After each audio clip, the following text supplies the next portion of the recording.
Hi there, welcome to this Moonstruck Knits video. I'm Natasha and today I'm going to show you how to knit the puff stitch. Puff stitch has a 3-stitch 4-row repeat. I'll be working flat for this swatch, but I'll also explain how to adapt it for working in the round. On the first row you'll pull loops through the fabric to create that puffed texture.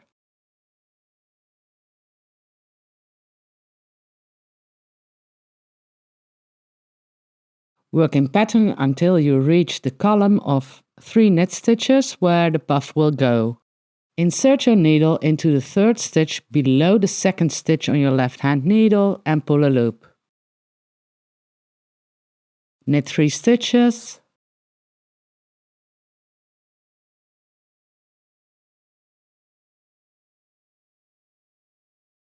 Then insert your needle into that same lower stitch again and pull up a 2nd loop. Adjust the tension of the loop if needed, and that's it for row 1. Now for the wrong side, or if you're working in the round, this is where things differ a little. When you reach the puff stitch column, bring the yarn to the front, slip the first loop purlwise, purl 3 stitches and slip the 2nd loop. If you are working in the round, the yarn stays at the back. You slip the loops as before, but you knit the 3 stitches in between instead of purling.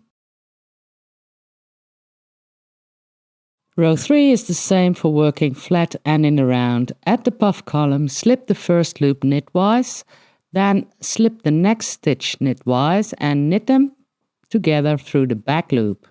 A slip slip knit. Knit the center stitch. Then knit the final loop together with the next stitch and knit 2 together. This restores the original stitch count.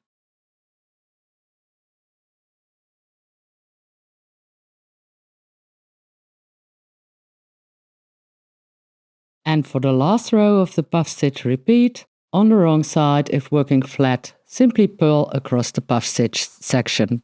If you're working in a round, you will knit those stitches. And that's it. I hope you found this tutorial helpful and that you'll have fun experimenting with this beautiful stitch pattern in your own project. Thanks so much for watching and happy knitting!